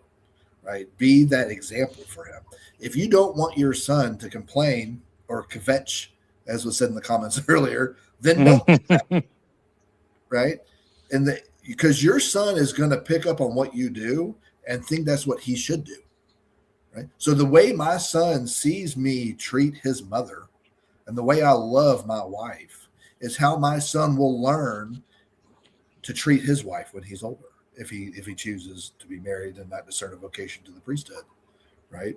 But even if he does discern a vocation to the priesthood, he'll understand that's what men do. They give themselves up. Yeah. Right. It's the same thing with my daughters. How they see me treat their mother is how they will want to be treated by their spouse. Right. Because that's what they know what love is. And so if you don't want your son to be on his phone all day, I'm talking to myself here. Okay. Don't be on your phone all day. Yeah. When they see you, if you're on your phone all the time, that's what they're going to think they should be doing. Right? And again, I'm literally looking at myself in the camera, telling myself this right now. That's my issue, right? I'm on my phone way too much. And my wife reminds me of that all the time. And that I never buck her on it either. I don't think she's a nag. I don't tell her she's nagging me or anything because I know she's right. And so I just take the criticism and I accept it and I put the phone down. In the end, like if your son becomes a good man, it's either because of your example or in spite of your example. And it's a hell of a lot easier for them to become a good man because of your example than in spite of. And it leaves a lot less crap for them to deal with afterwards too. Absolutely. And I tell my son pretty regularly, my goal for him is to be better than me. And so he will never have to worry about me putting him down, right? Or he will never have to worry about any type of jealousy or envy from me because he's accomplishing things that I never accomplished. Right? I want him to. I want him to be a better man than I am, which is why I'm raising him the way I am. He is way farther in his journey with the Lord than I was 10 years ago, right? Because that's what I've raised him to do. And I want him to be a way better man than me. That way, when he looks back on how I raised him, he realizes, like, my dad gave me what he didn't have, right? I gave him the chance to be the man he's going to grow to be. And that means sacrifice on my side, giving up some of the things I want to do. I would love to go to the range every day. I would love to spend all my money on, guns and ammo and camping, but I don't, because I realize my priorities of raising my family and taking care of my wife are more important than the things that I want. And I hope my son realizes that one day when he's older, that I was giving him the opportunity to be a better man than I ever was. Yep. Y'all love this term right now.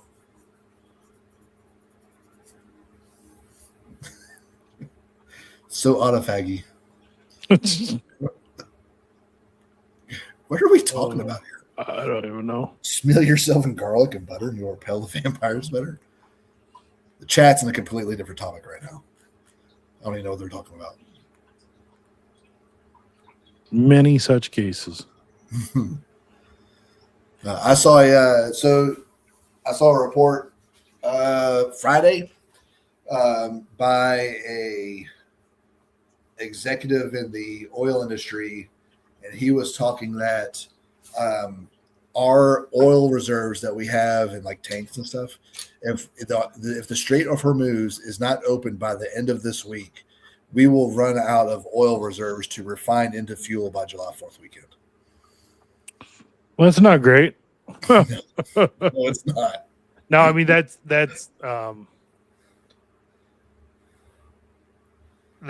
oil to refine into fuel. That's not necessarily fuel itself. Correct. Bro, I bought it for $4.19 today in Alabama. I did 409 this morning.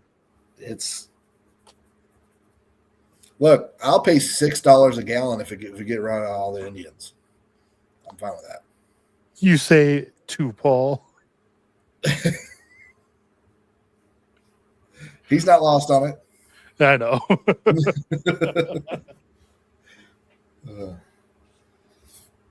But it is becoming an issue. Like, keep in mind, $4 a gallon gas right now, adjusted with inflation, is like $3.10 10 years ago. Yeah, I mean it's less than what was. Yeah. Than like when it got bad and like what 2002, 2003. It's not as bad as it was in 2008, but it's close. Yeah. But it is. Steve from Census Fidelium was talking about how the expensiveness of gas is really going to turn these people who drive 45 minutes to Latin Mass. They're really going to have to start either prioritizing or not go to the Latin Mass. Yeah. And I'm not at that point yet because, $4 a gallon of gas is not breaking me right now. But if we get to like $10 a gallon, it might break me. I might be working from home for a while. I'll say that. I will not be going to the office. It will be cheaper for me to have an office and not go to it than it will be to go to the office. I don't necessarily think so. I'm not as down on the midterms as everybody else is. I do not hear a whole lot of complaining about gas right now by people in real life. I'm not talking about X is not real life, right? In person, I do not hear a lot of complaining from people about gas. I don't think it's as big as an issue as we think it is. I think we know that it's a leading indicator of things to get worse, but most Americans are so short-sighted they don't see that, so that they don't think it's as big of an issue right now. We'll always be politically homeless. I was listening to Focus Trip Saturday, and he had a couple of groypers on and an anti-groyper, right? And they're arguing stuff, and Focus is, and I'm not trying to put words in his mouth, but so far as I can tell, his opinion is there's no political situation. There's no political solution to our situation.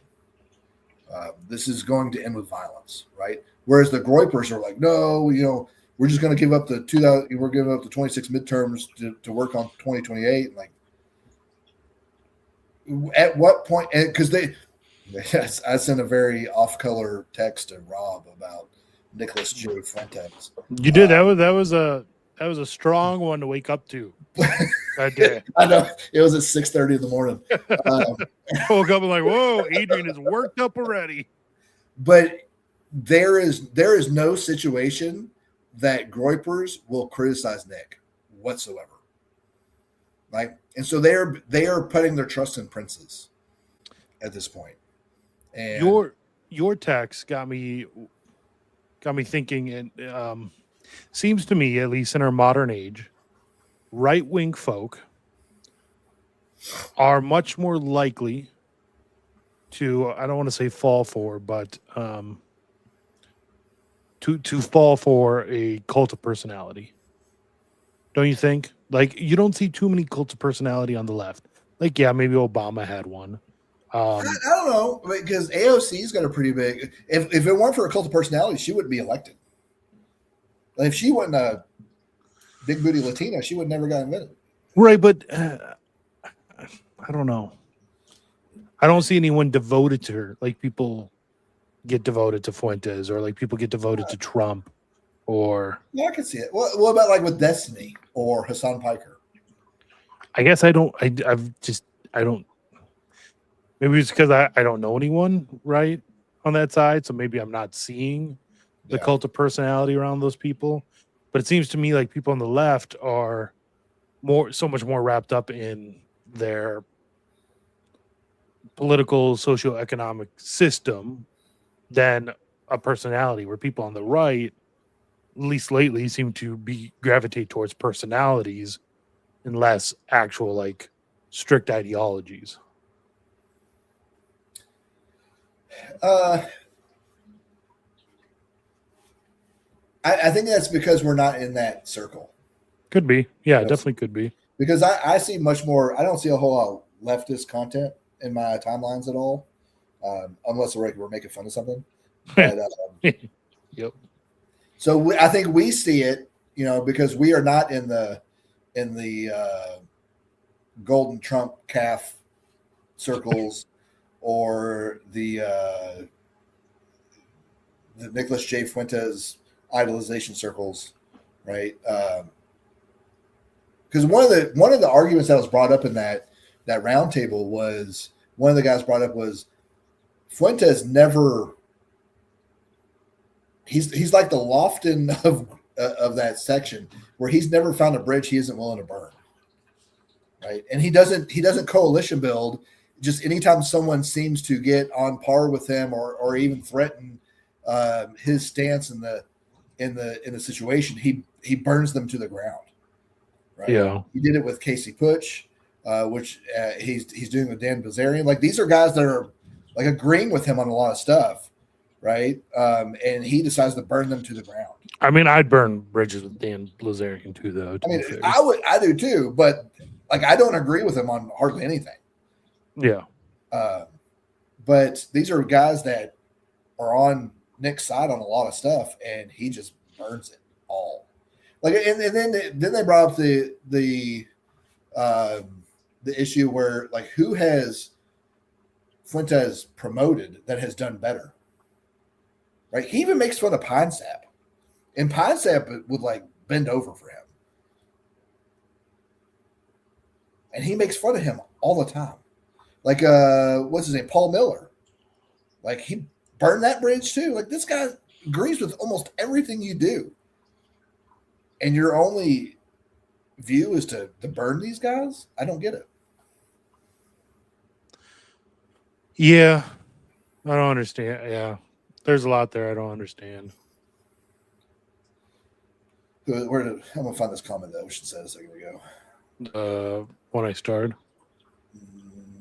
No, not that one. we can do that here. Let's do that real quick. That time of vote again, would you still vote Trump or Rebs? No, I'd still vote Trump. I would abstain. I abstained in 2020, and I only voted in 2024 because Here's my argument against abstaining. You have the option to abstain because you either live in a state. I'm not saying you specifically. I'm saying general people in general. You either live in a state where your vote doesn't count because it's not going to be, it's going to be thrown out with, the voter rolls, or you live in a state where it's going to overwhelmingly vote for Trump, right? Right. And we are all living in the system afterwards of Trump getting in power, right? So Yeah. it's like atheists who don't want to believe in God, but they want to live in a Christian society, right? Voting is the least laborious activity you can do to help promote your ideals, right? We're never, ever going to have a political figure that aligns with us 100%. Like even the Solidarity Party are pro BLM. Yeah, no, Right? yeah, I wouldn't vote for them. That's for sure. So, but what you can do is vote for someone who aligns with your ideals mostly. Except they don't. Maybe, but I mean, also, was that the less alternative clear? is so bad, right? Like, I don't know if the how much alternative is worse all of a that much situation worse. will we be in right now if Kamala was in power?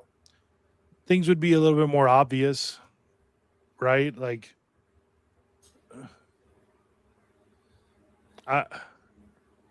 they're both heading the same direction. Well, yes and no. I think the end result ends the same place. I think with Trump as president, it's giving us a little bit of a breathing. Right, but we're not doing anything with it as a whole. Individuals definitely. You and I are not. But if Kamala was in power, we would have unlimited illegals coming into the country right now, and we would have no capability of being able to do anything about it. Right. So at least that aspect has done something. The thing that so reading about the Spanish Civil War, like the thing that finally convinced the Sanjuro and Falconde and Franco and the other generals to commit to the rising was the craziness of the last Republican election, right? Was the fact that now you had literal communists taking orders from the Comintern in power. Yep. Right. Whereas it had clearly been headed that way for a decade or more prior. Okay. I guess it's all easy to see now in hindsight, obviously. It's a lot harder to see when you're in the middle of the situation, but like what would be better for us? Another 10, 15 years, slow roll, like we've been doing for, I don't know, the last 25 years, or someone like Kamala getting in and pushing so far that finally it all just snaps and the situation comes to a head. I don't know, because one could say that it was, the nationalists won, right? But hundreds of thousands of people died. Yeah. So was that the best result there? I don't know. It's impossible to say, but I don't know. Where would our Franco come from? Because the Obama administration pushed all those men out. Yeah, I know. I mean, obviously, it's not a historical one-for-one. Right, and it's not going to be because we're a completely different situation. Yeah. We are not a Catholic country whatsoever. Right. So we don't at least have that foundation to come from.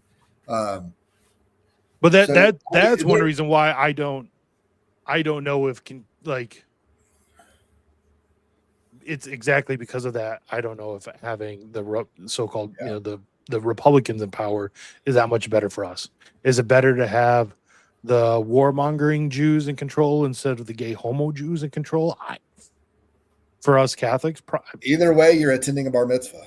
I mean, I think there's an argument that can be said for either side, and it really just comes down to like, what are you willing to put up with, or what are you willing to tolerate at that time, right? Because there is something, the acceleration attitude does have some merit because you're exposing the wound faster so it can heal faster, right? Whereas we're in a situation now where we're like slowly triaging, but we're getting to a point where the wound is exposing itself so fast that we're hardly able to keep up on what we do. And so the fact that we're trying to argue which would be the better or worse is we need to realize that this is way outside of our control. Like, this is going exactly how God wants it to go. Right? I wouldn't say it's, I mean, well, he's allowing it to go. I don't know. I have a hard time agreeing with like the position that it's outside of our control. Like outside of your control, my control. Yeah, 100%. But like, we still have, we can still take action. We still have agency. I'm not willing to just say like there's more there. I don't like the idea that we have to depend upon God for like a literal miracle. I think it's more likely God's going to work miracles if we are willing to stand up and take action. I think this ties in to Anthony's statement of like the men's hearts have grown cold, right? I think this is being allowed to happen in order to help convert more young men, which is why we're seeing a huge influx of young men into the church. But I also think it's being allowed to happen so we can see the rot as it actually is, and giving us a capability to have our Nineveh moment as well. And who knows what will come of that? I don't know. All we can do is affect what our family does and influence those people closest to our family. But this comment about William, I wanted to bring up because the issue with this understanding is that what gives us our prominence and our power is materialism. And that's why we are where we're at right now, because we think that the greatness of America is because of the amount of money we make. And that's ass backwards. And I think we're at the point where it would just enable those in our country who do evil to do evil more throughout the whole world. Right. And because if your ultimate goal is just to make the economy better, you're willing to justify all kinds of evils to get there. Right. Which is why we're at where we're at right now, because after World War II, it was all about the economy. It was all about making money. Well, and Anthony, I just read that in the encyclical last week in Marari Voss. Well, and we have to get past the understanding that money cures issues. It doesn't. It just either makes them worse or delays them. What was the quote? Hold on here.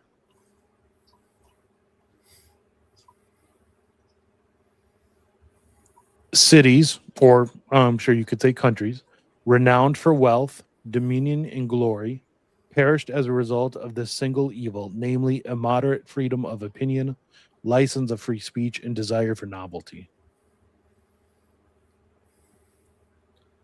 And I think, that fits America so well, or honestly, any of the great wealthy empires, Rome, You know, Rome fell into degeneracy Mhm. because of its wealth.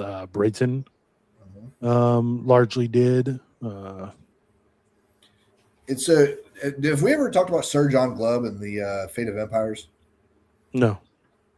We should probably do that next show then. What is it? Sir John Glubb and the Fate of Empires. He was a British officer, and he wrote like a 25-page paper on the average lifespan of an empire and what its cycles were. And we are basically past the affluence into the decadence right before the fall. In the United Pioneers, States. conquest, commerce, affluence, intellect, decadence, and decline. Yep. And basically, the average lifespan of an empire is 250 years. Right. Yep. And That's so what he July says. 4th will be our 250 years. And we are past the affluence, I would say it was probably after World War II. And we have shifted 3 degrees, and we are now in the decadence into the decline. And so we'll go over that next show. That's a really good primer to understand, because he goes back and looks over all these empires throughout all of the world, like Roman Empire, the Persian Empire, Babylonian, all of them, right? And basically he finds these common cycles throughout these whole empires and this common timeline, and we fit in there perfectly. So yeah, we'll go over that next show. If y'all had a chance, look up Sir John Glubb and the Fate of Empires. If you want to do some pre-reading for next time. 26 pages PDF. Yeah, Here, I'll put it in the chat even. Yeah, it's not long at all. Euros shouldn't move anywhere. They should take back their countries. You just have to tell women no, and like do something about it. That's where a lot of this boils. We have to be willing to be confrontational, and be able to tell people no, and do the hard thing. And most men who are not men are not willing to do it.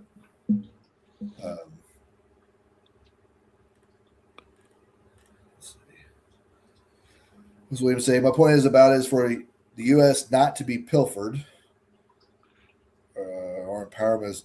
This X post is coming through weird. Empowerment as people because the globalists are sucking it dry. The wars with the globalists. Yes, it is, because we have a situation now where our politicians are pilfering the coffers, and they're sifting it out through foreign aid and U.S. aid. If you all think USAID money has stopped, you're woefully underinformed. It's shifted. The Secretary of State just now has access to it to do whatever he wants with it. And so now he's just giving it directly to countries instead of NGOs. And now those countries are just giving it to the NGOs. But we are at the end stages of Rome where everyone's raiding the treasury. The politicians, but what the politicians don't understand is they think they're going to pay strong men to protect them. But once the strong men realize that the only thing they have to benefit them is money, the strong men they're just going to take the money, and they're going to kill the politicians, right? Unless you have engendered some type of loyalty among strong men, which most politicians and elites have not.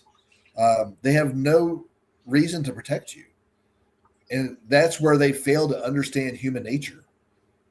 And it's just going to bite them because they think everyone should be like them. And if they're motivated by money, everyone should be motivated by money. And they can't think outside of that paradigm. What did you do to get perma-banned from Thursday's chat? Ocean. I like Thursday. He's victim weight, but he can't help it. He's got Crohn's. Yeah. I don't get the MASH love, but whatever. I just knew when MASH came on, it was time to go to bed. You were a smart man. That's all I knew. I wanted to, but I was the host. I couldn't just leave. Yeah, we're finding out a majority of our taxes are just going to fraud, and And I think as more and more people start to realize that, things will get a little bit more spicy. Well, Ocean, I can see why you got banned. Yeah, I understand that. Thursday's he's more politically savvy than I am because he has time to read into all that stuff. And he's got some interesting opinions. I think he lives too close to Steubenville, and that colors his opinions on some things. But I think Thursday's a good addition to someone to listen to. Maybe, but then you're still buying meat from the store, which is causing other issues. Now, if he wants to buy like a quarter cow or a half cow from a local organic grass-fed farm, yeah, maybe. All right. I think I'm done. You think you're done?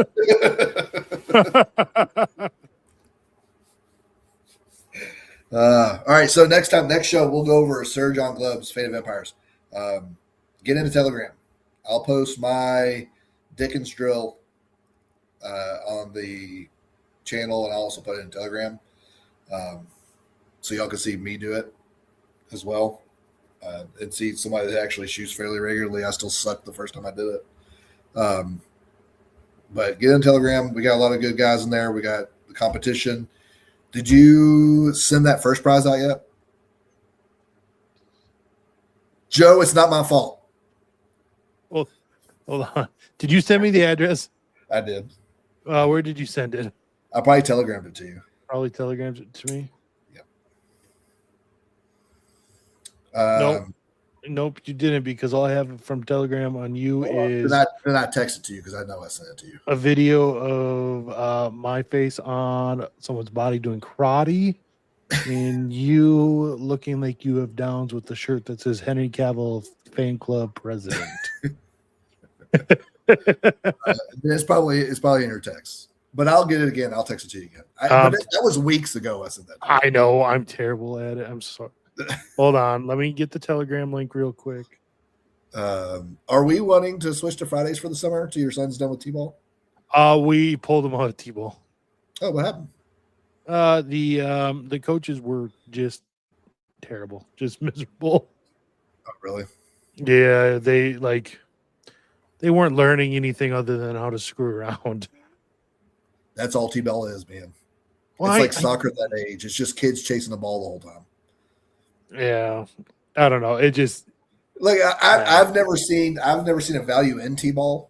I didn't start my son in baseball till this year, and it's coach pitch, and he loves it, But I would wait a couple of years, let him get a little bit to get into it. All right, the Telegram link is added to the chat. Get in Telegram. Ask questions. We got a lot of good guys there. Christopher's in there. He's our local medical guru. So get in there and ask him some stuff.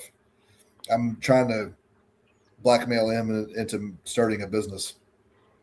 He really should. He really should. He can make leather eye facts. It'd be awesome.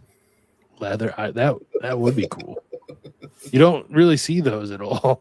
No, I don't think I've ever seen a leather eye fact. I mean, there is probably a reason for that, but I don't know. Leather lasts forever. We should do another Chris stream, especially now that he's retired.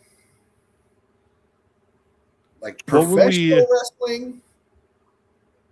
I don't know. What would be another good stream for him? We've done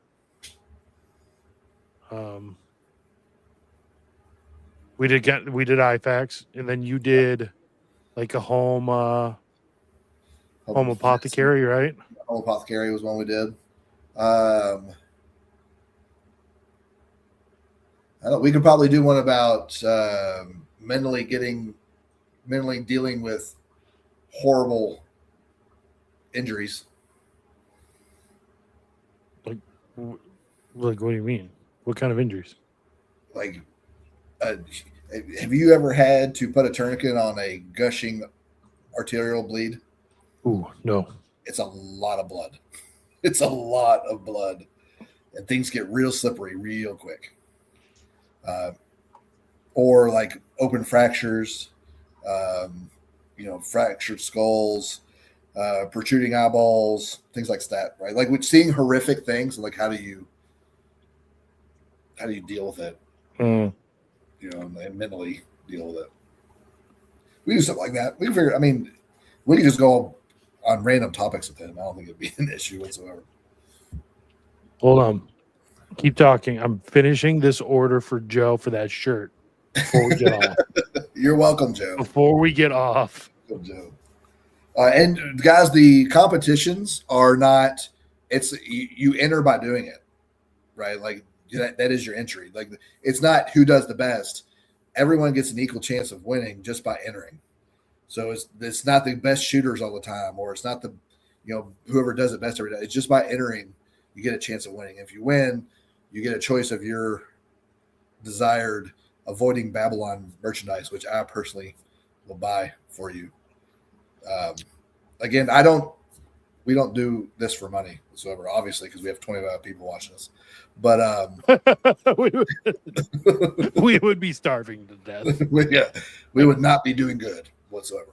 But I do this because it's fun, and I like spreading my knowledge and bringing on other guys with knowledge to help spread their information that they know, so it can benefit y'all. Because this is a community, and we are here to assist each other. Right? We've got guys in the Telegram chat who have different hobbies and different interests and different knowledge bases that they share with each other. Are we at 500 subs? Oh yeah, we're over 500 subs. Oh, look at that progress. It's only been like a year. Has it been a year already? Oh, I think July will be a year. Wow, man, that's crazy. Month and a half away. That time flies. Share the show too. Help send it to other people you think would like to know this information. Send this show specifically to people with young kids at home, right? Or send this to your dad and say, "Hey, where were you at?" Call out your father with our show. Yeah. Say, "Dad, you'd be lacking. You suck, Dad. I'm broken because of you." That's what Adrian told me. Okay, Joe, it's gonna get there by Friday. No, next week. By next Friday. Yeah. Text me with the amount and I'll Venmo it to you. No. I had $25 of credit. It was free. Oh, okay. This is, I hope not. I don't. No. I hope Please no. We will never have women on the show. If we ever had a woman, it would be my wife, and she'll never come on the show. So don't worry about it. All right, what else? Is that it? That's it. it. So next show, we'll go over Sir John Glove's Fate of Empires. If you want to read it beforehand, do it. And that'll help you all understand kind of where we're at on some things. And I think it's gonna open up some eyeballs.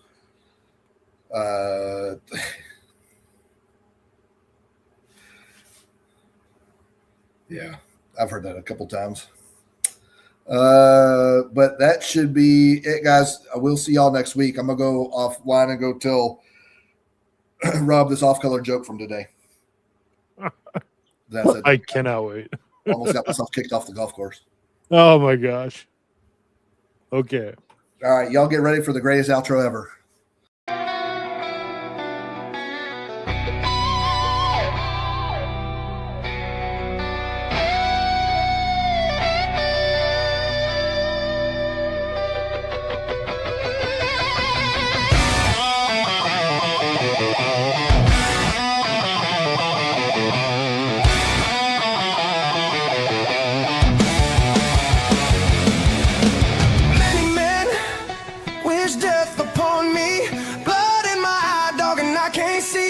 I'm trying